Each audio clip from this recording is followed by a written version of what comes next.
कहते हैं कोई भी पूजा हो, पूजा होने के बाद, पाठ होने के बाद, कथा होने के बाद प्रसाद दिया जाता है। और प्रसाद जो होता है ना, प्रसाद साक्षात भगवान का स्वरूप होता है। प्रसाद प्रमाने प्रभु, सामाने साक्षात, दामाने दर्शन। प्रभु का साक्षात दर्शन ही प्रसाद है। और उस प्रसाद को जो हम ग्रहण करते हैं तभी हमें उस कार्य का पूर्ण फल प्राप्त होता है। लेकिन जब प्रसाद ग्रहण करें तो प्रसाद का सम्मान बहुत रखना चाहिए। क्यों? कुछ लोग प्रसाद तो ले लेंगे और प्रसाद लेके जाएंगे, घर के किसी कोने में रख देंगे, बोल जय श्री राधे। पति पत्नी को बोल देगा तुम खा लेना, पत्नी पति को बोल देगी आप खा लीजिएगा, और वो 3-4 दिन रखा रहेगा, बोलो जय श्री राधे। फिर खराब हो जाएगा, बोले अभी तो खराब हो गए, क्या करें? बोले या तो फेंक दो या तो गैया को खिलाओ। जबकि प्रसाद उतना लो जितना खा लो, और प्रसाद वही लो जो खा सको। क्योंकि प्रसाद का अगर अपमान हुआ तो कहीं ना कहीं उसका दंड आपको भोगना ही पड़ेगा। ये शाश्वत सत्य है। बहुत से लोग क्या करते हैं, भगवान के मंदिर जाते हैं, नई गाड़ी लेते हैं और भगवान पे चढ़ी हुई माला पुजारी जी से मांग लेते हैं। पुजारी जी दे देते और उस माला को गाड़ी में पहना देते, और वो माला कभी रास्ते में टूटकर रास्ते में गिर जाती है गाड़ी से, और फिर लोगों के पैरों में पड़ती है। लक्ष्मीपति की माला जिसको हम पूजते हैं, जिसका वंदन करते हैं, मां भगवती की माला, किसी भी परमात्मा की माला, और वो पड़ी है कहां? बोले चरणों में, बोले जय श्री राम। कोई पैरों से कुचल रहा है। यही अपराध इंद्र के द्वारा हुआ, जिससे इंद्र लक्ष्मी से हीन हो गया। भैया आपको अपनी गाड़ी पे माला पहनाना है ना, तो खरीद के पहना दो, बोलो जय श्री राधे। लेकिन भूल करके भी, ये गलती लगभग 90% लोग करते हैं, भूल करके भी भगवान में चढ़ी हुई माला किसी गाड़ी में मत पहनाओ। अगर पुजारी जी से माला स्वयं लेके भी आते हो तो उस माला का रख रखाव करो और उसको व्यवस्थित जो है विसर्जन कर दीजिए, किसी जलाशय में या किसी पेड़ के नीचे। लेकिन गाड़ी आदि में डालोगे उसका अपमान होगा। और ये अपमान इंद्र ने किया था, जिसके कारण वो लक्ष्मी से हीन हो गया था, बोलो जय श्री राधे। और कब किया था? एक बार दुर्वासा ऋषि, कहते हैं संतों में सबसे क्रोधी संत हैं दुर्वासा, रुद्रावतार है भगवान शिव के। एक बार नारायण के धाम गए क्षीर सागर पर, और भगवान का जैसे दर्शन किया, आनंद आ गया भगवान का दर्शन करने में। और जैसे दर्शन किया तो मेरे गोविंद जो है इतना प्रसन्न हुए। दुर्वासा ऋषि ने जो स्तुति की, तो मानो अपने वक्षस्थल में पड़ी हुई जो माला है, उस माला को उतार करके दुर्वासा ऋषि को दे दिया। दुर्वासा ऋषि तो उस प्रसाद को ऐसे ला रहे हैं, उनको लग रहा है कि भगवान साक्षात मेरे साथ है। गले में धारण जरूर की उस माला को, लेकिन हाथ नीचे से लगाए हैं, इसका एक भी फूल न टूटने पाए। और जैसे रास्ते से जा रहे थे प्रसन्न होकर, क्योंकि संतों के लिए तो सबसे बड़ा धन वही है, भगवान की कृपा, ईश्वर की कृपा, और उसी से प्रसन्न रहते हैं। और जब जा रहे थे तो रास्ते में इंद्र मिल गए। इंद्र ने दुर्वासा ऋषि को प्रणाम किया, तो एक तो अंदर से प्रसन्नता बहुत ज्यादा थी दुर्वासा ऋषि की। और जब इंद्र ने प्रणाम कर लिया, तो संत ऐसे भी होते हैं कि संत को अगर संत का सम्मान कर दिया जाए, ब्राह्मण का सम्मान कर दिया जाए, तो पता नहीं वो कौन सी अमूल्य चीज आपको दे के चला जाए, बोलो जय श्री राधे। लेकिन अगर अपमान कर दिया जाए तो पता नहीं उसके हृदय से कौन सा श्राप निकल जाए, वो जो जीवन को भी नष्ट कर दे, बोलो जय श्री राधे।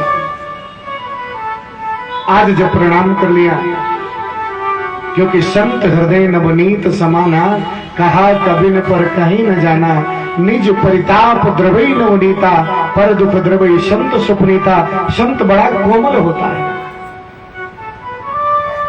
और हाँ, आज मानो संत इतना कोमल है, सुखदेव जी महाराज राजा परीक्षित से कहते हैं, राजन आज मानो दुर्वासा ऋषि ने उस माला को उतार करके इंद्र को दे दिया कि मेरे पास सबसे बड़ी महत्व की पूर्ण चीज और सबसे कीमती चीज ये माला ही है। लेकिन इंद्र के लिए वो माला बिल्कुल बेकार है। क्यों भैया? जिसके यहाँ पारिजात का फूल खिलता है, जो पारिजात पुष्पों की माला को धारण करता है, उसके लिए फूल माला साधारण बात है। और मानो उसने उसी क्षण उस माला को जब दुर्वासा ऋषि ने दिया तो उसने अपने हाथी को पहना दिया। और हाथी ने क्या किया? हाथी ने उस माला को तोड़ा, कुचला, पैरों के नीचे डाल दिया। और जैसे ये दृश्य दुर्वासा ऋषि ने देखा, इतने क्रोधित हुए कि अब इनके क्रोध की तो कोई सीमा है नहीं। उसी क्षण श्राप दे दिया, अरे इंद्र, जिस लक्ष्मी से तुम इतने अहंकारी बन गए हो कि भगवान की भी माला तुमने ऐरावत हाथी पे डाल दिया, और उस हाथी ने तोड़ करके जमीन पर कुचल दिया, वो भी मेरे सामने। तुम्हें श्राप देता हूं, तुम शीघ्र ही लक्ष्मी से हीन हो जाओ। आज इंद्र उसी क्षण लक्ष्मी से हीन हो गया। और मानो दौड़ करके इंद्र चरणों में गिरता है दुर्वासा ऋषि के और प्रार्थना करता है कि मुझसे बहुत बड़ी गलती हुई, लेकिन क्या आपके चरणों को प्रणाम करने के बाद मेरी गलती दूर नहीं होगी? मुझे क्षमा नहीं मिलेगा? बोले, अवसर आने पर तुम्हारा कल्याण होगा, लेकिन तुम्हें कष्ट तो जरूर भोगना पड़ेगा। और वही इंद्र दैत्यों द्वारा परास्त होता है, लक्ष्मी भी चली जाती है। और बाद में इंद्रादि देवता भगवान नारायण की जब शरण में जाते हैं तो नारायण की प्रेरणा से समुद्र मंथन होता है। देवता लोग दैत्यों से संधि करते हैं, और जब समुद्र मंथन हुआ तो उस समुद्र मंथन से 14 रत्न निकलते हैं। पहले तो विष निकलता है, जहर निकलता है, और इसके बाद रत्न निकलते हैं। ध्यान दीजिएगा, कोई भी अच्छा काम करने जाओगे तो उसमें कुछ ना कुछ जहर जरूर निकलेगा। उस काम की रुकावट डालने के लिए कुछ ना कुछ अड़चने जरूर आएंगी। लेकिन जब व्यक्ति हिम्मत नहीं हारता और उस काम को एक संकल्पबद्ध होकर आगे बढ़कर के करता है तो उसमें सफलता भी जरूर मिलती है। बोलो जय श्री राम। ये पक्की बात है। लेकिन जो परिस्थितियों से, विपत्तियों से घबरा करके अपने रास्ते को छोड़ देता है वो कभी सफलता की ऊंचाई तक पहुंच ही नहीं पाता। सफलता की ऊंचाई तक तो वही पहुंचता है जो कर्मयोगी है, जो किसी भी व्यक्ति से ना घबराता है और ना ही पीछे हटता है। विपत्तियों से पीछे हटना भी बहुत बड़ी बुजदिली है। बोलो जय श्री राम। कमजोरी है। अरे भैया, भगवान भी जन्म लिए हैं। मेरे भगवान का जीवन तो हमेशा दौड़ भाग में ही व्यतीत हुआ। मेरे गोविंद जहां जन्म लिए, जहां चोर चक्के बंद रहते हैं, बोलो जय श्री राधे, कारागार जन्म लिया, दूसरी माँ के पास गए, वहां पालन हुआ, रोज कंस का कोई न कोई राक्षस मारने के लिए आता था। वहां से छूटे तो थोड़े से बड़े हुए तो मथुरा गए, वहां भी कंस जरासंध से युद्ध, समुद्र के बीच में रहना पड़ा, कितने भाग दौड़ किए, पांडवों का युद्ध करवाया, क्या क्या किया। लेकिन कभी भगवान निराश नहीं हुए, कभी भगवान सच्चे मार्ग से अलग नहीं हुए और कर्म को कभी छोड़े नहीं। बोलो जय श्री राधे। ईश्वर आराधना भी किया और अपने कर्तव्यों में आगे बढ़े। और जो इस प्रकार से बढ़ता है, चलता है, सफलता उसी के कदम छूती है। बोलो जय श्री राधे। और कुछ लोग तो ऐसे होते हैं निराशावादी, थोड़ा सा काम करेंगे, पता नहीं इसमें कुछ मिलेगा कि नहीं मिलेगा, बोलो जय श्री राधे, बंद कर देते। आशावादी होना चाहिए, अपनी मेहनत भी अच्छी करनी चाहिए। और मानो 14 रत्न निकलते हैं, उसी से लक्ष्मी माता निकलती है। और हाँ, लक्ष्मी माता जब निकलती है तो भगवान नारायण के गले में उन्होंने वरमाला डाली, वरण किया। अच्छा, एक बात ध्यान दीजिएगा, दुनिया में किसी लड़की और लड़के का जब विवाह होता है ना, तो विवाह में एक शब्द जरूर कहा जाता है कि ये लक्ष्मी नारायण की जोड़ी है। बोलो जय श्री राधे। किसकी जोड़ी है? लक्ष्मी नारायण की ही बोलते हैं। कहीं कहीं ये भी बोल देते हैं कि राम सीता की जोड़ी है, लेकिन ज्यादातर लक्ष्मी नारायण की जोड़ी बोली जाती है। क्यों बोला जाता है मालूम है? ये मांग क्यों भरी जाती है मालूम है? नहीं मालूम होगा। इस कथा में कहते हैं जब सारे देवता खड़े थे, दुनिया का सबसे बड़ा पहला स्वयंवर था, माता लक्ष्मी के हाथ जब लक्ष्मी माता समुद्र मंथन से निकली, उनके हाथों में कमल के फूल दिए गए, फूलों की, कमल के फूलों की माला दी गई। ब्रह्मा जी ने कहा, देवी जिसको भी आप चाहें वरण कर सकते हैं। माता लक्ष्मी नारायण के सिवा तो दूसरी जगह जा नहीं सकती। नारायण के गले में आज जयमाला पहना दिया, और जब नारायण के गले में जयमाला पहनाई, वरमाला, आकाश से पुष्पों की वर्षा हुई। उसी समय देवताओं ने, ऋषियों ने पूछा भगवान से कि आप लक्ष्मी को स्थान कहां देते हैं? तो जानते हो भगवान ने क्या कहा? मेरे प्रभु ने कहा, मैं देवी लक्ष्मी को स्थान अपने हृदय पर देता हूं। बोलो जय श्री राधे। जिस हृदय पर दुनिया की कोई दूसरी स्त्री जो है जगह नहीं ग्रहण कर पाएगी, उस स्थान को देवी लक्ष्मी को देता हूं। और वास्तव में और जीवन भर बोले देवी लक्ष्मी का सम्मान करता रहूंगा, इस हृदय से करता रहूंगा।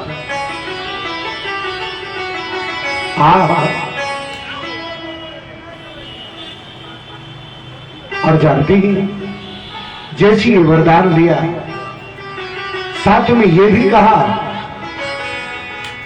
कि जो भी व्यक्ति गृहस्थ जीवन में रहने वाला, भैया एक बार बना दो अच्छे से, क्या कर रहे हो? जो भी गृहस्थ जीवन में रहने वाला व्यक्ति अगर अपनी पत्नी का सम्मान जीवन भर हृदय से करेगा, ध्यान दीजिएगा, बोले उसके घर को छोड़ के मैं कभी नहीं जाऊंगा। बोलो जय श्री राधे। और तभी शास्त्र में कहा गया है, यत्र नारीस्तु पूज्यन्ते रमन्ते तत्र देवता। जहां स्त्रियों का सम्मान होता है उस घर को भगवान नहीं छोड़ते। यहाँ पूज्यन्ते कहा गया है।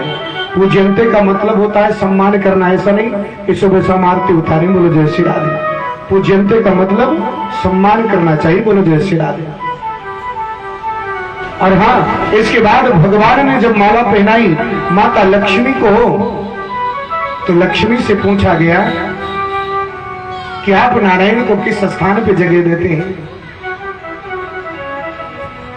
तो जानते हैं माता लक्ष्मी आज भगवान के पास जाती है और भगवान के चरणों में लगी है महावर लाल कलर की, और रेत पर खड़ी है समुद्र के किनारे। उसी क्षण मां लक्ष्मी उनके चरणों की जो धूल है, जिसमें महावर लगी हुई धूल है, और उस धूल को लेकर अपने मांग में डाल लिया। बोलो जय श्री राम। अपने मस्तक से लगा लिया। बोले मेरे जीवन का सबसे बड़ा वैभव, सबसे बड़ा ताज और सबसे बड़ा जो सौंदर्य को प्रदान करने वाला इनके चरणों में लगा हुआ जो महावरीय हृदय वही है। और आज से मैं वरदान देती हूं, क्योंकि मेरे जीवन का ये सौभाग्य है और ऐसा सौभाग्य कि इन्हीं की बदौलत मेरा सब कुछ है, इनके बिना सब कुछ बेकार है। बोलो जय श्री राम। यानी वहां पर कहा पति पत्नी के लिए परमेश्वर होता है। बोलो जय श्री राम। और जो भी बोले संसार में देवी हमेशा मांग को अच्छे से भरेगी, उनके जीवन में उनके पति की उम्र हमेशा लंबी होगी। बोलो जय श्री राम। अच्छा एक बात तो है, हम बिहार और झारखंड में जब आते हैं ना, या पश्चिम ये पूर्वी उत्तर प्रदेश जो बिहार से लगा हुआ है, वहां पर माताओं का जब मस्तक देखते हैं तो प्रसन्नता हो जाती है। बोलो जय श्री राम। क्यों? क्योंकि माताएं जो है बड़ा लंबा सिंदूर लगा के रखते हैं। बड़े बड़े शहरों में चले जाओ तो जो ज्यादा सर्विस करती है ना लेडीज, उनका तो भैया सिंदूर ही नहीं दिखाई देता। बोलो जय श्री राम। वो सिंदूर लगाती है और बालों से ढक लेती है। उनसे पूछो ऐसा क्यों करती है? शास्त्र कहता है ना, सिंदूर इसलिए लगाया जाता है कि पति की उम्र लंबी हो। हमने एक देवी से पूछ लिया था, मैंने कहा आप इतना कम सिंदूर क्यों लगाती हो? क्योंकि हमारा शास्त्र तो कहता है पति की उम्र लंबी हो, तो क्या आप कम उम्र चाहती हैं? बोले ऐसा बिल्कुल नहीं। तो मैंने कहा कम क्यों लगाती हो? तो फैशन है क्या? अरे भैया सौभाग्य में फैशन मत करिए। संसार में जो भी स्त्री है अगर वो सिंदूर लगाए हुए है, सौभाग्यवती है और अपने सौभाग्य के सभी वस्त्र आदि से सुसज्जित है, वो देवी लक्ष्मी के समान लगती है। बोलो जय श्री राधे। लेकिन जो अपने भारतीय पोशाक को त्याग करके पश्चिमी देशों के पोशाक को पहनती है ना, वो किसी रूप में भी लक्ष्मी तो लगती नहीं। बोलो जय श्री राधे। उसका स्वरूप तो अलग ही रहेगा। देवियों का स्वरूप तो हमारे भारतीय पोशाक में ही अच्छा लगता है, और उस पोशाक में वो देवी सरस्वती लक्ष्मी का रूप लेती है। और हाँ, आज जानते हैं बाद में इंद्र आदि देवताओं को अमृत का पान होता है, क्योंकि धन्वंतरी महाराज उसी समुद्र मंथन से ही अमृत लेकर के आते हैं। और जैसे अमृत का पान किया देवताओं ने, भगवान की कृपा से दैत्यों को नहीं मिला। अच्छा एक सबसे बड़ी बात है, कुछ लोग सोचते होंगे कि भगवान ने देवताओं को तो पिला दिया, दैत्यों को क्यों नहीं पिलाई अमृत? तो बड़े ध्यान से सुनिएगा। जिसके जीवन में छीना झपटी की आदत होती है वही इस धरती में राक्षस है। बोलो जय श्री राधे। और जो किसी को देके खाता है वही देवता है। भगवान ने पहले परीक्षा लिया, एक पत्रिका आई थी, उसका वर्णन आया था। भगवान ने सबकी परीक्षा लिया कि कौन अमृत का अधिकारी है, कौन अमृत का अधिकारी नहीं है। तो सबसे पहले उन्होंने क्या किया, दैत्यों की एक एक हाथ बांध दिए, और बांधने के बाद कहा एकांतरा अमृत आप लोग पीजिए। तो जब अमृत एक दैत्य के सामने डालने को भगवान उठे तो एक ने दूसरे का हाथ खींच लिया, बोले ये नहीं पहले मैं पीऊंगा। बोलो जय श्री राधे। दूसरे ने कहा नहीं मैं पीऊंगा, तीसरे ने कहा मैं पीऊंगा, और इस प्रकार सब एक दूसरे का हाथ खींचने लगे। छीनी झपटी चालू हो गई, और भगवान ने कहा आप लोग अमृत के अधिकारी ही नहीं हो। लेकिन जब देवताओं के पास पहुंचे ना, उन लोगों के भी एक एक हाथ बांध दिए। एक देवता के हाथ में अमृत दिया तो स्वयं नहीं पी रहा, बल्कि अपने बगल में खड़े हुए व्यक्ति को पिला रहा है, दूसरे देवता को। और जिसके अंदर ये भाव होता है वही देवत्व है। और जिसके अंदर देवत्व है उसको जीवन में सब कुछ मिलता है। बोलो जय श्री राम। कहते हैं जीवन में देने की आदत होनी चाहिए। देने की आदत उसी के अंदर होगी जिसमें थोड़ा महानता होगी। लेने की तो दुनिया की आदत है। बोलो जय श्री राम। देना बड़प्पन है, लेना तो सब लोग ले लेंगे, कोई भी ले लेगा। और हाँ, आज देवता लोग उस अमृत का पान करने के बाद बलवान हुए और मानव दैत्यों को परास्त कर दिया। और जब दैत्य पुनः परास्त हो जाते हैं तो सभी दैत्य आज शुक्राचार्य जी की शरण में जाते हैं, अपनी गुरु की शरण में जाते हैं कि गुरुदेव हमारे जीवन में कुछ कृपा करिए। और उन दैत्यों की जो अधिपति हैं उनका नाम राजा बलि है। और बलि हाथ जोड़ करके प्रणाम करते हैं और कहते हैं गुरुजी अब तो मेरे जीवन में ऐसी कुछ कृपा करिए कि कभी मैं किसी देवता से परास्त ही ना हो। और ऐसा कोई उपाय हो तो बताइए। और जैसी ये बात कही ना, आज गुरुजी जो दैत्यों के गुरु हैं आज उनको बड़ा सुंदर उपाय बताते हैं। अच्छा, कल हमसे एक व्यक्ति पूछ रहे थे, बोले महाराज जी ये बताइए, बहुत से लोग जैसे गुरु मंत्र लेते हैं और हमारी भी इच्छा है कि हम आपसे गुरु मंत्र लें, तो ये गुरु क्यों बनाया जाता है? गुरु मंत्र का महत्व तो क्या है? गुरु मंत्र क्यों ग्रहण करना चाहिए? मैंने कहा आपने बड़ी अच्छी बात पूछी है और जरूर हम इस विषय में उत्तर जरूर देंगे और हो सकेगा तो कल कथा में देंगे। तो ध्यान दीजिए, पहली बात तो तुलसीदास जी ने भी इस बात को रामचरितमानस में लिखा है, गुरु बिन भवनिध तरई न कोई, जो बिरंच शंकर सम होई। भगवान शंकर के समान, शिव के समान, भगवान ब्रह्मा के समान कोई प्रतिभाशाली है, अगर वो गुरु मंत्र नहीं ग्रहण किया तो उसका कल्याण नहीं होगा। बोलो जय श्री राम। क्यों? जैसे हमारे 16 संस्कार होते हैं, विवाह आदि सारे संस्कार होते हैं, उसी प्रकार एक संस्कार ये भी है गुरु मंत्र ग्रहण करने का संस्कार। बोलो जय श्री राम। और गुरु मंत्र लेने के बाद व्यक्ति के जीवन की पूर्णता होती है। क्यों? गुरु मंत्र लिए बिना जब भी कोई व्यक्ति कुछ भी काम करता है, चाहे वो पूजा करे, चाहे पाठ करे, चाहे तीर्थ यात्रा करे, चाहे दान करे, कुछ भी करे, उसका उसे पूरा फल नहीं मिलता है, अधूरा फल मिलता है। और पूर्ण फल तभी उसको प्राप्त होगा जब वो गुरु मंत्र लेकर के कोई भी यज्ञ आदि का कार्य करता है। और गुरु मंत्र का क्या प्रभाव है? जब ब्राह्मण देवता किसी के कान में कोई मंत्र बोलते हैं तो उस मंत्र का बहुत बड़ा महत्व होता है।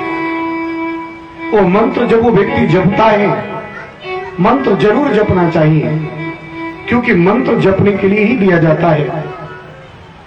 और जब वो मंत्र जपता है तो उसके जीवन में पॉजिटिव एनर्जी आती है, उसके जीवन से बहुत से ही जो दोष हैं वो दूर होते हैं। और यहां तक कि अगर वो कांटे निभता लेकर के जपता है तो एक समय ऐसा आएगा कि गुरु मंत्र उसको अपने आप से सिद्ध हो जाता है। और जब सिद्ध होता है तो बहुत सी परेशानियां, बहुत से दोषों को दूर करता है। और ब्राह्मण के द्वारा लिया गया है। तो मंत्र के लिए सब हमेशा कहा गया है कि मंत्र व्यक्ति को अपने आप में पर्सनल नहीं पढ़ना चाहिए, ब्राह्मण के द्वारा ग्रहण करके ही जाप करना चाहिए। और गुरु मंत्र का उसी प्रकार फल है कि जैसे किसी के यहां कुआं हो, ध्यान दीजिएगा, और पहले लोग बाग जब कुएं से पानी निकालते थे ना, तो कुएं में 2 पत्थर के खंभे टाइप होते थे, आप लोगों के यहां भी रहे होंगे, और उसमें एक डंडा लगा रहता था बीच में। तो जब लोग बाग बाल्टी को बांध करके रस्सी में डालते थे तो उसी डंडे में एक रिंग लगी रहती थी। और मान के चलिए बिना रिंग के कोई पानी निकालता है, कुएं में डालता है, बाल्टी और बकेट डूबती है, डूबने के बाद वो पानी निकालता है, तो निकालने के बाद वो जो बकेट है इधर उधर टकराती है और जिससे पानी पूरी तरह से छलक जाता है। लेकिन वो जो रिंग लगी होती है, अगर उस रिंग के सहारे पानी निकालता है तो पूरी भरी हुई बाल्टी उसको प्राप्त होती है। तो गुरु का काम उस रिंग के समान होता है, गुरु मंत्र का काम जो हमारे जीवन को हर प्रकार से पूर्ण रूप से भरा रखता है। बोलो जय श्री राधे। गुरु दो होते हैं, वैसे तो गुरु तो माँ भी है, पिता भी है, शिक्षा जहां से मिले वही गुरु है। लेकिन लौकिक आध्यात्मिक दृष्टिकोण से दो परम गुरु होते हैं। एक वो गुरु होता है जो गुरु मंत्र देता है, और एक वो गुरु होता है जिसको परम गुरु की संज्ञा दी गई है, जो हमको श्रीमद् भागवत या कोई महापुराण की कथा सुनाता है। बोलो जय श्री राधे। शास्त्र कहता है। और हाँ, आज जब शुक्राचार्य जी की शरण में गए बलि महाराज, तो गुरु जी ने उनको एक यज्ञ करवाया, और जिस यज्ञ में ये संकल्प दिलवाया कि तुम्हारे यज्ञ मंडप पे कोई गरीब आ जाए, कोई ब्राह्मण आ जाए तो खाली हाथ नहीं जाना चाहिए। बोलो जय श्री राधे। और इतना दान दो कि दोबारा उसे धन की आवश्यकता ना पड़े, क्योंकि दान करो ही कल्याण। और जैसे उसने संकल्प लिया और मन में धारणा रखी कि मैं जीवन भर इस व्रत का पालन करूंगा, और यज्ञ करवाने के बाद जैसी पुण्याह वाचन करा कि उसके ऊपर जल छिड़का, जल छिड़कने के बाद आज मानो बलि महाराज को ताकत प्राप्त हो जाती है। और जैसी ताकत मिली, आज उन्होंने त्रैलोक पर अधिकार कर लिया, सारे देवता उनसे परास्त हो जाते हैं। और जब सभी देवता परास्त हो गए, सुखदेव जी महाराज राजा परीक्षित से कहते हैं, राजन आज देवता लोग कंदराओं में गुफाओं में भटकने लगे, तो उनकी जो माता अदिति है आज स्वयं जाती है कहा कश्यप जी के पास, और कहती है कि मेरे पुत्रों का दुख कब दूर होगा। तो उनको एक व्रत बताते हैं मेरे कश्यप महाराज, और जिस व्रत का नाम है पयो व्रत। और पयो व्रत ऐसा व्रत है जो फाल्गुन महीने में होता है। जिन देवियों के जीवन में संतान सुख नहीं हो रहा, संतान नहीं प्राप्त हो रही, अगर वो पयो व्रत धारण करें तो भागवत में लिखा है उनके जीवन में संतान सुख जरूर होगा। बोलो जय श्री राधे। लेकिन वो पयोव्रत कैसे करते हैं? फाल्गुन महीने की जो अमावस्या है उस दिन से प्याज लहसुन छोड़ देते हैं, और उस दिन शाम के समय मानो सुंदर जो है स्नान आदि करने के बाद भगवान को गाय, देसी गाय के दूध से खीर का निर्माण करके भगवान को भोग लगाते हैं। और उसी दिन संकल्प लेते हैं ब्राह्मण के द्वारा कि हम आज से दूसरे दिन से यानी प्रतिपदा से द्वादशी पर्यंत यानी 12वें दिन तक, द्वादशी तक सिर्फ गाय के दूध को पी करके महिला माताएं देवियां जो है व्रत रखती हैं।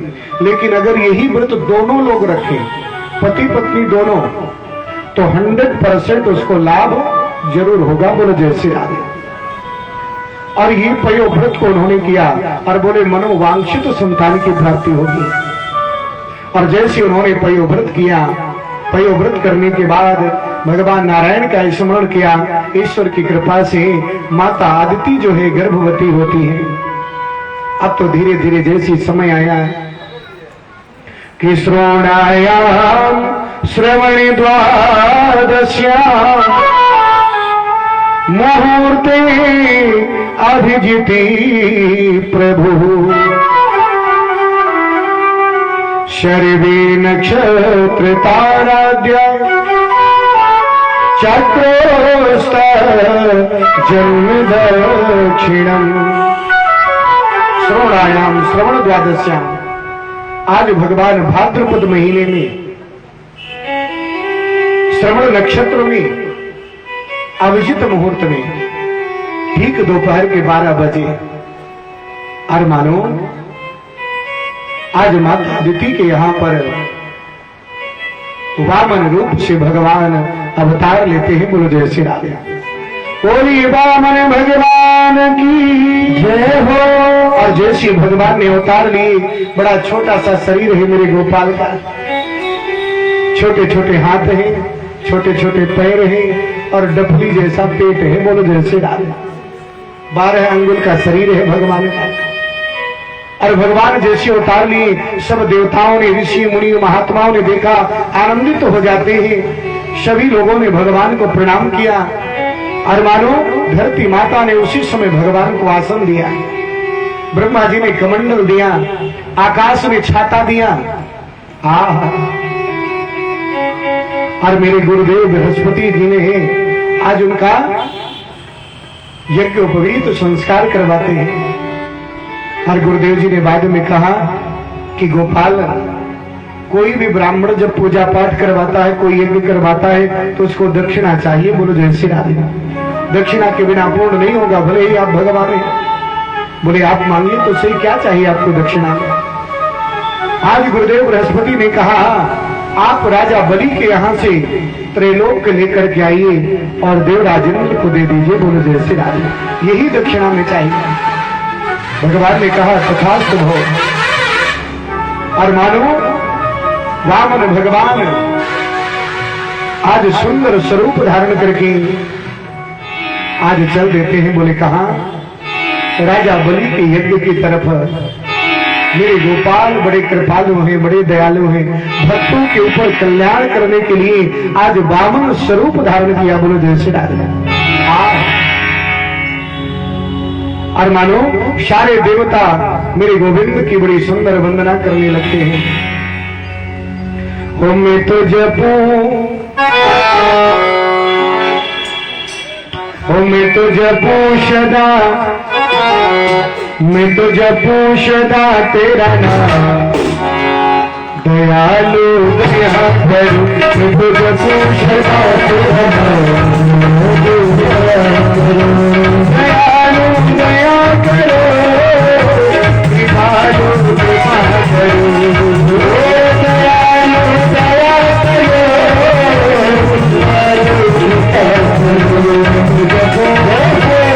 जपो जपो सदा तेरा नाम, दयालु दया करो, जपो सदा तेरा नाम, दयालु दया करो।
मैं तो जपू सदा तेरा नाम,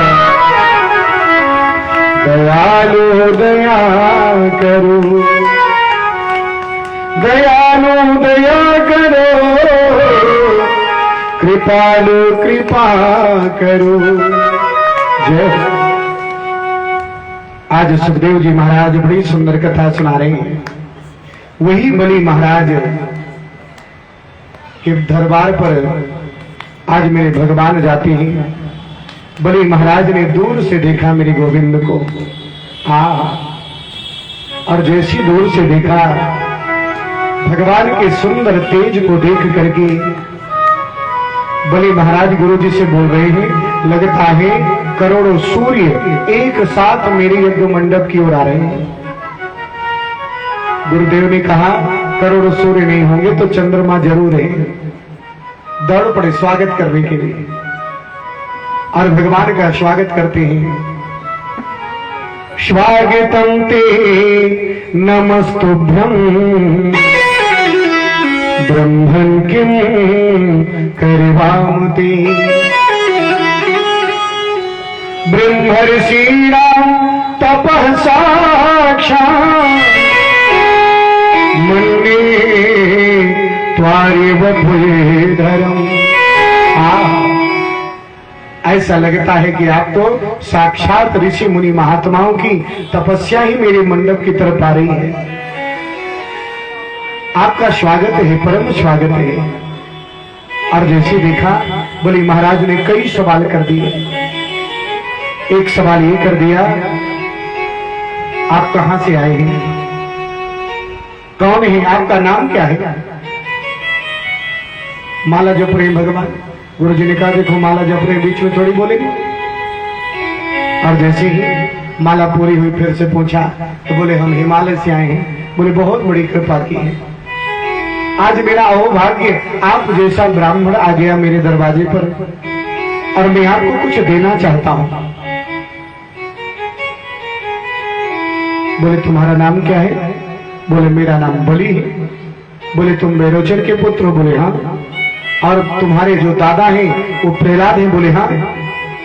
तो इसका मतलब तुम दानियों के वंश में हो, इसलिए दान की इतनी ज्यादा बात कर रहे हो। लेकिन तुम्हारा स्वभाव है दान देने का, लेकिन राजन मेरा स्वभाव है किसी से कुछ लेने का नहीं। अब तो बलि महाराज उदास हो गए। बोले भगवान कुछ तो ले लो, हे गोपाल कुछ तो ले लो। भगवान ने कहा क्या दोगे बताओ? कि गां कांचन गुणवद धाममृष्टं तथान पेय मुतवा विप्र कन्या। आप कहें तो हजारों गायें आपको दान कर दूं, और जिन गायों के सर जो है ना, सींग जो है सोने से मढ़े हों और खुर यानी पैर चांदी से मढ़े हों। बोले जैसे डाले। बोले इतने गायों को लेके फिर करेंगे क्या, कहां रखेंगे? बोले उसकी व्यवस्था हम कर देंगे। आप कहें तो आपका विवाह करा दूं किसी विप्र कन्या यानी ब्राह्मण की कन्या से। अब भैया विवाह का नाम सुन के तो अच्छे अच्छे लोगों के अंदर लड्डू फूटने लगते हैं। बोलो जैसे डाले। भगवान ने कहा विवाह करा दोगे? बोले हाँ। पक्का? बोले विवाह करा दोगे, रहने की व्यवस्था? बोले वो सब करा देंगे। बोले बाल गोपाल भी हो सकते हैं? बोले हाँ। बोले पढ़ने की व्यवस्था? बोले हमारे पास हिरण्यकश्यप महाविद्यालय है, उसी में पढ़ लेंगे। बोले कोई बालक बीमार पड़ गया? बोले उसकी दवा की व्यवस्था है। बोले ज्यादा बीमार हो गया तो बोले आईसीयू की व्यवस्था है। बोले और ज्यादा बीमार हो गया, चला गया तो रोने वाले मिलेंगे क्या? बोले नहीं नहीं महाराज, आपके परिवार से कोई जाएगा तो आपको ही रोना पड़ेगा। बोले जब बाद में रोना है तो इस चक्कर में क्यों पड़े, हमें नहीं कुछ करना, मना कर दिया। अब तो बड़ी मुश्किल से सोचता मैंने इनको मनाया और ये तुरंत 2 ही मिनट में मना कर दिए। आज भगवान से कहता है कुछ तो ले लो। भगवान कहते तुम्हारी इच्छा है तो एक काम करो, मैं उतना लूंगा जितने में मेरा संकल्प नष्ट ना हो। हाँ, तो एक काम करो, तुम मुझे 3 पैर पृथ्वी का दान कर दो, वो भी मेरे नाप से। पदानि 3 दैत्येंद्र, हे दैत्येंद्र मैं अपने पैरों से नापूंगा और 3 पैर ही पृथ्वी चाहिए। बलि महाराज बोले आप तो बामन के बामन ही रह गए जी, वैसे भी ब्राह्मण के बाद में बुद्धि आती है, आपके भी बाद में बुद्धि आएगी जी। 3 पैर में आप खड़े भर हो पाएंगे? बोले देसी राजा इतने से क्या करोगे? भगवान मन में बोलते हैं पहले 2 पैर तो पूरा कर देना। और हाँ, आज भगवान ने कहा ठीक है हम तो 3 पैर ही लेंगे, उससे ज्यादा नहीं। बलि महाराज बोल रहे जहां से मन हो वहां से नाप लो। भगवान कहते मैं ऐसा कोई दान नहीं लेता। बोले कैसे लेते हैं? बोले पहले संकल्प करो। बोले जय श्री राम। संकल्प का मतलब पक्का रजिस्ट्रेशन। दिया है देने के लिए, कहा है तो देना ही पड़ेगा, क्योंकि संकल्प किया है ना। हाँ, आप लोग इलाहाबाद चले जाओ, गया चले जाओ, आपके पास कुछ सामान नहीं है और पंडित लोग बोलेंगे कोई बात नहीं, नहीं है चलता है, आप संकल्प करके चले जाओ। बोले जय श्री राम। और संकल्प करके आएंगे तो आपके घर से लेके आ जाएंगे। बोले जय श्री राम। हाँ, आपने जो संकल्प दिया है जानते हैं, कहते एक भक्त था और जिस भक्त का नाम था जो बड़ा ही भक्त, आज कहते हैं उन्होंने जैसे ही संकल्प के लिए जोर दिया, आज संकल्प लेते हैं और संकल्प जब लेने लगे शुक्राचार्य जी ने विरोध भी किया, यहां तक कि कमंडल में भी बैठ गए, जल ना निकले। तो मेरे बामन भगवान ने कुछ ऐसा डाला कि गुरुजी की एक आंख फूट गई। बोलो जय श्री राम। गुरुजी को बाहर निकलना पड़ा।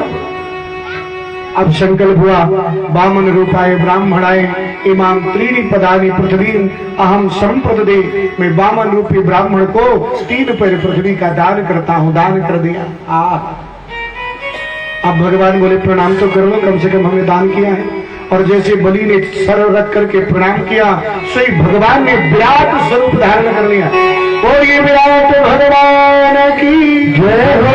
और इतना विराट स्वरूप धारण किया कि जानते हैं जहां पर बलि महाराज को भगवान के घुटने भी नहीं दिख रहे, इतना विराट स्वरूप धारण किया।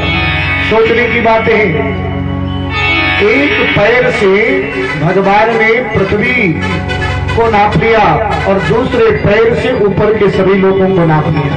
और विचार करिए, हमारा शरीर है, हमारे शरीर में हमारा पैर कितना बड़ा है अनुपात में, लेकिन जो एक पैर से पृथ्वी को नापेगा, पूरी पृथ्वी जिसके चरणों के नीचे आ जाए, उसका शरीर कितना बड़ा होगा। ध्यान दीजिए, सोचिए कितना विशाल होगा, क्योंकि पैर से तकरीबन 10 गुना तो बड़ा ही होता है शरीर में, और 10 गुना शरीर भगवान ने बढ़ाया।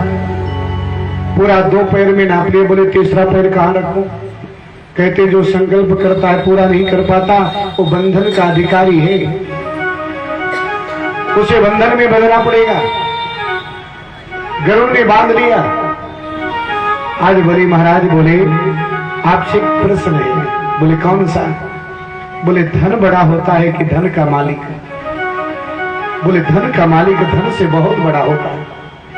तो आपने अभी धन को नापा है, धन का मालिक तो आपके चरणों में पड़ा है। तीसरा पैर इस धन के मालिक के सर पे रख दो। बोले जैसे रात भगवान ने कहा अरे बलि, आया था तुझे छलने और तूने तो मुझे ही छल लिया। तेरी भक्ति ने जन्म जन्म मुनि जतन कराही, अंत राम कहीं आबत नहीं। जन्म जन्मांतर तक रोग भगवान तपस्या करते हैं कि अंतिम समय राम शब्द निकल जाए, राम का दर्शन हो जाए, तो राम शब्द नहीं निकलता। और तूने तो मेरा पूरा पैर ही अपने मस्तक पर रखवा लिया। अहो भाग्य बलि के। भगवान इतने प्रसन्न हुए, बलि से कहने लगे, बलि आया था तेरा सब कुछ लेने, लेकिन मन करता है तुझे सब कुछ दे के चला जाए, और सब कुछ की बात छोड़, तुझे तो मैं अपने आप को भी देना चाहता हूं। बोलो जय श्री राम। तू मांग ले, क्या चाहिए तुझे? बलि महाराज कहते हैं, भगवान अब मैं कुछ नहीं मांगूंगा। क्यों? क्योंकि मैंने आज ऐसे परमात्मा को दान किया है, वैसे मैं तो कुछ भी नहीं हूं, सब तुम्हारा ही है, लेकिन आज दान तो किया है मैंने, और दान की हुई वस्तु को वापस मैं नहीं ले सकता। मेरा यश चला जाएगा, मैं कुछ नहीं चाहता। आप अगर कुछ प्रसादी देंगे तो स्वीकार है, लेकिन बाकी मैं कुछ नहीं चाहता। बलि महाराज को भगवान ने कहा, मैं तुझे सुतल लोक का राज्य देता हूं। बलि महाराज ने आज मांगा कि अब मांग सकता हूं। बोले मांग लो। बोले सुतल लोक के राज्य में जब मैं रहूं, घर के जिस दरवाजे से निकलूं, उस दरवाजे पर आपका चतुर्भुज स्वरूप का दर्शन हो। बोले जय श्री राम। भगवान बोले तब तो चपरासी बनना पड़ेगा। हाँ, दरवाजे पर कौन रहता जी? द्वारपाल रहता है, चपरासी रहता है। अब तो पता नहीं कौन से दरवाजे से निकल रहा है, वही मुझे जाना पड़ेगा। और भगवान ने वो भी स्वीकार कर लिया। वो तो बाद में माता लक्ष्मी ने, भागवत में नहीं लिखा है, विष्णु महापुराण में आता है, माता लक्ष्मी ने राखी बांध करके बलि को, और जब भाई को बहन राखी बांधती है तो भाई कुछ देता है, मांग लो बहन, तो बोले मेरे जो गोपाल है उनको वापस कर दो, जिनको तुम दरवाजे पर बिठा के रखे हो। बोलो जय श्री राम। वैकुंठ सोना है, और मानो राखी बांध करके भगवान को वापस लिया। ऐसे बलि महाराज हैं, और जो परमात्मा के बहुत बड़े भक्त हैं। सूत जी महाराज बड़ी सुंदर दिव्य कथा सुना रहे हैं। कथा सुनाते हुए मानो परम आनंदित है। आगे की जो कथा है ना, यहां से नवम स्कंध प्रारंभ होता है, और जब नवम स्कंध प्रारंभ होता है ना, तो नवम स्कंध में सबसे पहले सूर्यवंश की कथा थी। और सूर्यवंश में किसका जन्म हुआ है मालूम है? भगवान राम का। और फिर बाद में चंद्रवंश की कथा थी। चंद्रवंश में किसका जन्म हुआ है? बोले भगवान कृष्ण का। सूर्यवंश में राम जन्म लेते हैं, और राम कथा इसमें बड़ी संक्षिप्त है। एक बात ध्यान दीजिएगा, राम और कृष्ण में कोई अंतर नहीं है। भगवान के 24 अवतारों में 2 अवतार हैं, लेकिन दोनों अवतार बड़े श्रेष्ठ हैं। राम जी है मर्यादा पुरुषोत्तम, और भगवान कृष्ण है लीला पुरुषोत्तम। एक के जीवन में मर्यादाएं भरी पड़ी हैं, और एक के जीवन में लीलाएं भरी पड़ी हैं। राम जी ने जो किया है जीवन में वो करना चाहिए, लेकिन कृष्ण ने जो कहा है वो करना चाहिए, क्योंकि कृष्ण ने जो किया है वो कभी कोई कर ही नहीं सकता। बोलो जय श्री राधे। कर सकता है क्या? 7 साल के गोविंद ने गोवर्धन धारण किया था, एक पत्थर उठा के बताओ। बोलो जय श्री राधे। 7 दिन के गोपाल ने पूतना का वध कर दिया, कोई चींटी मार के बताए? 7 दिन का व्यक्ति, ये भगवान ही कर सकते हैं। और हाँ, राम कृष्ण 2 एक हैं, अंतर नहीं निमेष, इनके नयन गंभीर हैं, तो उनके चपल विशेष। और कहते हैं सूर्यवंश में, सूर्यवंश की जो उत्पत्ति हुई है, नारायण के पुत्र है ब्रह्मा, और ब्रह्मा के पुत्र है मरीचि, मरीचि से कश्यप, और कश्यप से विवस्वान यानी सूर्य, और यहीं से सूर्यवंश प्रारंभ होता है। और सूर्यवंश में अनेक राजा हुए। खटिवांगा दीर्घ बाहुष्य रघुस्तस्मा पृथुस्रवा अजस्ततो महाराज तस्मात् दशरथो भवत। सूर्य वंश में खटवांग हुए, दीर्घबाहु हुए, रघु हुए, और कहते हैं इसी में अज हुए, और अज के यहाँ पर ही दशरथ हुए, और दशरथ की 3 पुत्रानियां हैं, लेकिन कोई संतान नहीं हो रही। और जब संतान नहीं हो रही, बड़ा संक्षिप्त कथा है, राम जी का चरित्र बहुत छोटा है भागवत में। और कहते जब संतान नहीं हो रही थी, तो मानो आज दशरथ जी ने गुरु जी के कहने से एक यज्ञ किया, पुत्र कामेष्टि नामक यज्ञ, और जिसमें से अग्नि देवता चरु लेकर के प्रकट होते हैं, और उसी चरु को आज महाराज दशरथ ने कौशल्या और माता कैकेयी को दिया। दोनों रानियों ने अपने में से थोड़ा थोड़ा भाग निकाल करके सुमित्रा को प्रदान किया, और मानो तीनों रानियां गर्भवती होती हैं।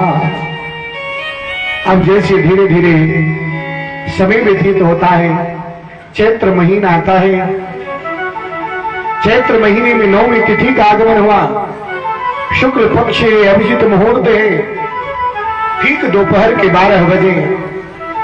और बाबा तुलसीदास जी लिखते हैं कि 9वीं तिथि मधुपाश पुनीता, 9वीं तिथि मधुपाश पुनीता, जिसे हर दीता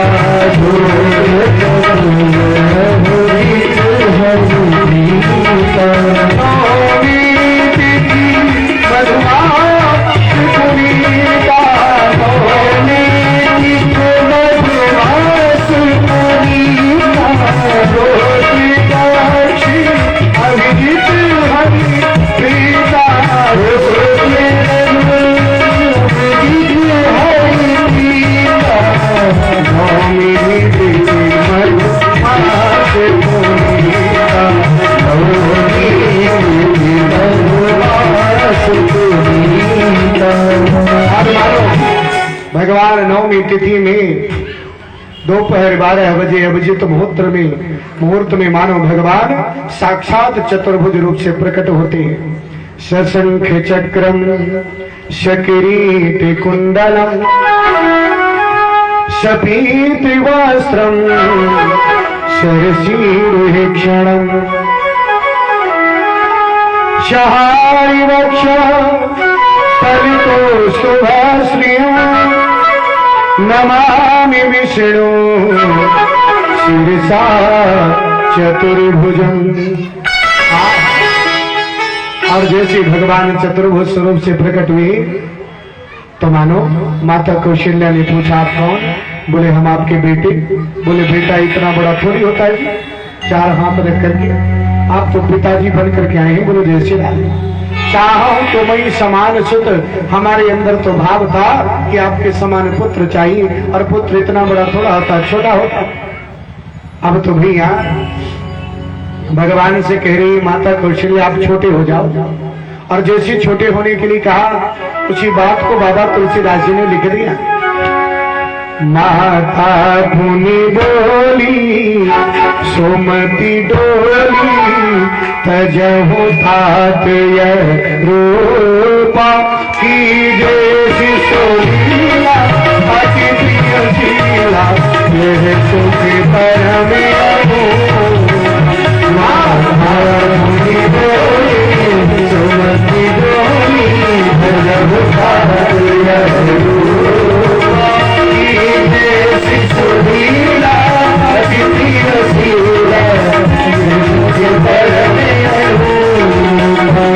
भैया ने कहा भगवान छोटे बालक बनेंगे।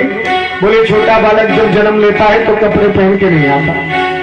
कभी आपने देखा कि बच्चा कपड़े पहन के पैदा होता हो? बोले नहीं। बोले कपड़े उतारो। बोले जैसे भगवान को कपड़े उतारने पड़े।